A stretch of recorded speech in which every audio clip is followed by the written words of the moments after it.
Assalamualaikum warahmatullahi wabarakatuh.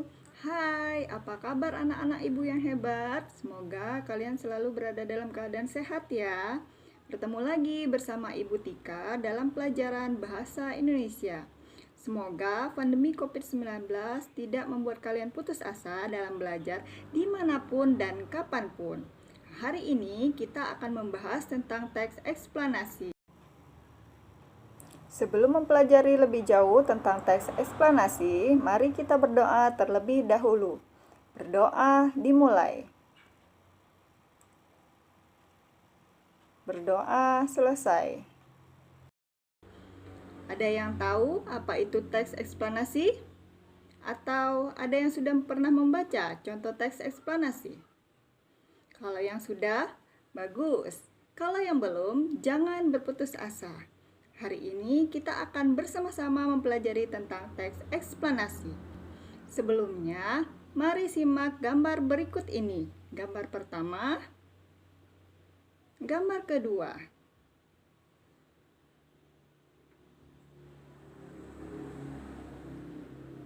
Sudah diperhatikan gambarnya? Gambar apakah itu?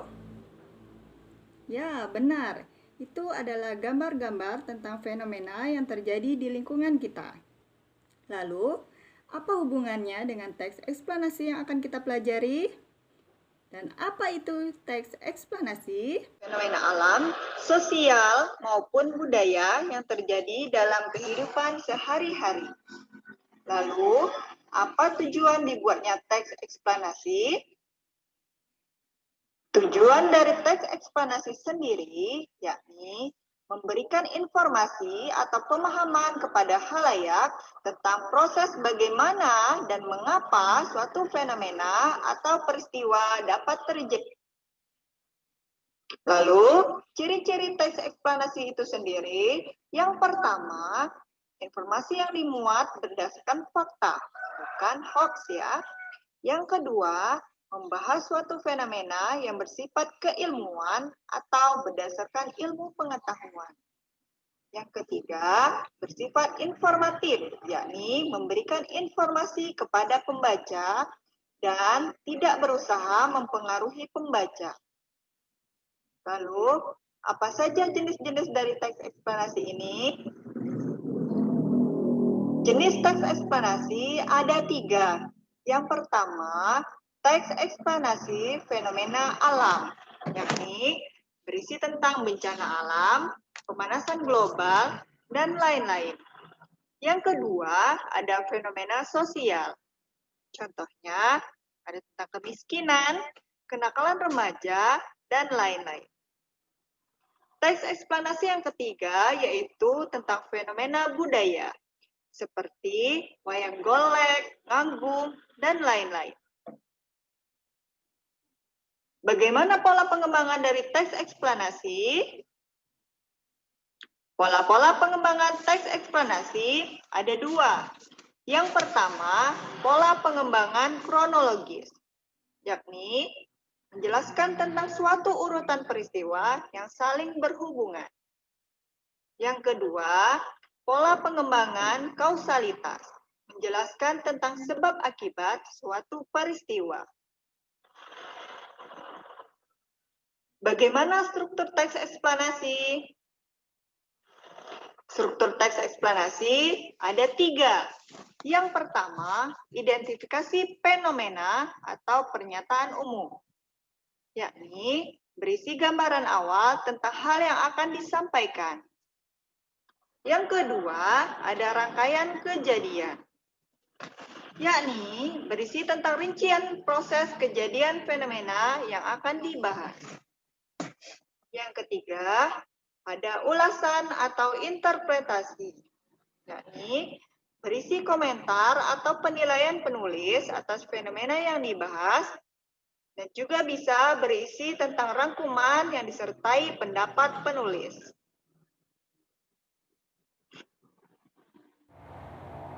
Bagaimana? Sudah punya gambaran tentang apa itu teks eksplanasi? Jika belum, jangan khawatir. Selanjutnya, kita akan membahas tentang contoh teks eksplanasi. Namun, sebelum itu, mari kita simak video berikut ini. Gempa bumi. Tahukah Anda, gempa bumi merupakan guncangan atau getaran lapisan bumi secara tiba-tiba yang diakibatkan oleh adanya pergeseran antara lempeng bumi. Sesuai dengan penyebabnya, gempa bumi dibedakan menjadi dua jenis, yaitu gempa tektonik yang terjadi karena aktivitas pergerakan lempeng bumi dan gempa vulkanik yang terjadi karena aktivitas vulkanologi gunung berapi. Gempa dengan skala yang besar dapat mengakibatkan kerusakan dan runtuhnya bangunan. Kejadian bencana tanah longsor dan tsunami pun kerap kali datang setelah gempa bumi. Waspadai kemungkinan gempa susulan maupun bahaya kebakaran. Jika berada di dalam rumah atau gedung, jangan menggunakan lift. Berlindunglah di tempat yang aman jika terjadi gempa.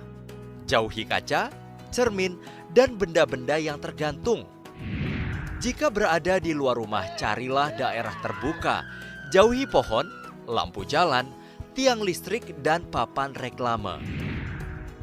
Bencana gempa yang terjadi dapat mempengaruhi kesehatan masyarakat, menyebabkan cedera khususnya patah tulang, serta tercemarnya sumber air.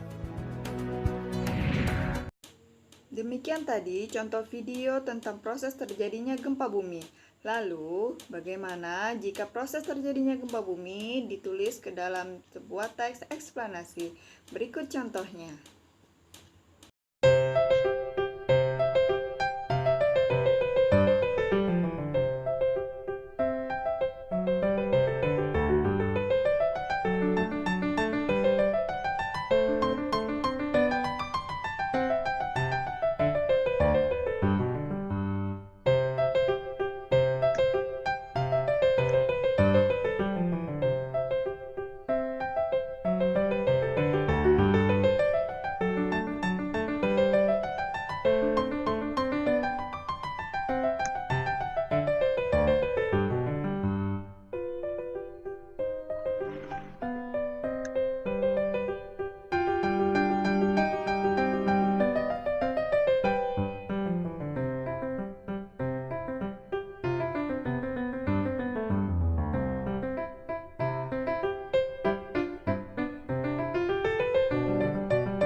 Bagaimana anak-anak? Sudah dibaca contoh teks eksplanasi tentang gempa bumi? Nah, sekarang sudah bisakah membedakan teks eksplanasi dengan teks yang lainnya? Atau sudah tidak sabar ingin mencoba menulis teks eksplanasi sendiri? Tunggu sebentar ya, kita akan mempelajari satu tahap lagi, yakni tentang unsur teks eksplanasi. Berikut pembahasannya. Unsur kebahasaan dalam teks eksplanasi ada 4 macam. Yang pertama, konjungsi. Yang kedua, kata ganti. Yang ketiga, kata pasif. Yang keempat, kata teknis. Mari kita bahas satu persatu.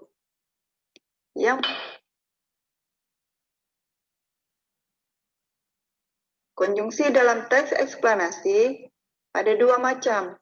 Yang pertama, konjungsi kausalitas, yakni menyatakan hubungan sebab akibat.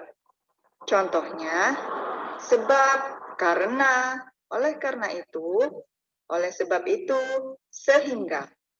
Yang kedua, konjungsi kronologis, yakni menyatakan hubungan waktu. Contohnya, kemudian, lalu, setelah itu, pada akhirnya. Unsur kebahasaan berikut. Ada kata ganti. Kata ganti dalam teks eksplanasi tidak merujuk kepada kata ganti orang atau persona. Kata ganti di sini menunjuk langsung kepada fenomena yang dibahas. Kata ganti ada 2, konkret dan abstrak. Contohnya, demonstrasi, banjir, gerhana, kesenian daerah, dan lain-lain.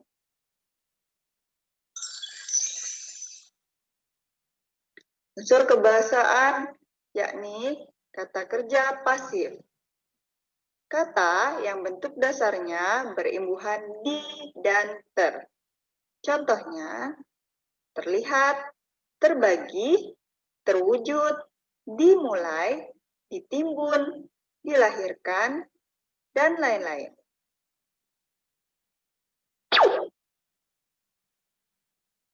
Unsur kebahasaan yang terakhir yaitu kata teknis atau istilah. Kata teknis dalam teks eksplanasi tergantung pada teks eksplanasi yang akan dibahas. Contohnya, kita akan membahas tentang teks eksplanasi gempa bumi. Maka, istilah teknis yang mungkin kita gunakan yaitu vulkanik, tektonik, pergeseran, lempeng bumi, dan lain-lain. Demikian unsur kebahasaan yang ada dalam teks eksplanasi. Nah, bagaimana anak-anak? Semakin tertarik dan bersemangat untuk membuat teks eksplanasi sendiri? Kamu bisa mulai berlatih dengan dibantu oleh video berikut ini. Selamat mencoba. Erupsi gunung berapi. Sebelum membahas jauh mengenai erupsi gunung berapi, ada baiknya kita tahu terlebih dahulu apa itu gunung berapi. Jadi, gunung berapi atau gunung api secara umum adalah istilah yang dapat didefinisikan sebagai suatu sistem saluran fluida panas yang memanjang dari kedalaman sekitar 10 km di bawah permukaan bumi sampai ke permukaan bumi, termasuk endapan hasil akumulasi material yang dikeluarkan pada saat meletus. Erupsi gunung berapi yang terjadi di lautan berpotensi besar menimbulkan bencana alam lain berupa tsunami. Pada umumnya, erupsi terjadi karena adanya tekanan gas yang sangat kuat yang berasal dari dalam perut bumi dan secara terus-menerus berusaha mendorong magma untuk keluar. Tekanan gas tersebut nantinya perlahan akan membuat magma bergerak naik ke atas secara perlahan. Hal ini terjadi karena massa magma lebih ringan dibandingkan dengan batuan padat di sekitarnya. Ketika lapisan batuan padat atau litosfer sudah tidak dapat membendung tenaga yang sangat kuat dari magma, maka akan terjadi sebuah ledakan dan semburan yang sangat kuat sebagai reaksi dari pelepasan energi yang berasal dari dalam bumi tersebut. Ketika magma tersebut berhasil keluar ke permukaan bumi, inilah yang kemudian disebut sebagai erupsi. Dampak negatif dari erupsi gunung berapi seperti tercemarnya udara dengan abu gunung berapi yang mengandung bermacam-macam gas, serta beberapa partikel debu yang berpotensi meracuni makhluk hidup di sekitarnya. Lumpuhnya perekonomian masyarakat sekitar sebagai akibat dari letusan gunung berapi, rusaknya pemukiman warga akibat material yang dikeluarkan seperti lahar dan abu vulkanik panas, lava panas yang menyebabkan kebakaran hutan, munculnya sejumlah penyakit, sedangkan dampak positifnya yaitu seperti suburnya tanah yang dilalui oleh hasil vulkanis gunung berapi yang sangat baik bagi pertanian, munculnya mata pencaharian baru bagi masyarakat sekitar seperti menambang pasir. Adapun bebatuan yang disemburkan oleh gunung berapi saat meletus yang bisa dimanfaatkan sebagai bahan bangunan warga di sekitar gunung. Dalam beberapa waktu akan tumbuh lagi pepohonan yang membentuk hutan baru dengan ekosistem yang baru pula. Munculnya geyser atau sumber mata air panas yang keluar dari dalam bumi dengan berkala atau secara periodik. Munculnya mata air bernama Magnani, yaitu jenis mata air dengan kandungan mineral yang sangat melimpah. Mungkin ada dari teman-teman yang belum tahu apa itu mitigasi bencana. Jadi, mitigasi bencana adalah proses-proses pencegahan bencana atau pengurangan dampak bencana, misalnya letusan gunung berapi. Tujuannya untuk meminimalkan jatuhnya korban jiwa kerugian harta benda, serta rusaknya lingkungan dan terganggunya perekonomian masyarakat. Berikut ini adalah mitigasi bencana untuk erupsi gunung berapi.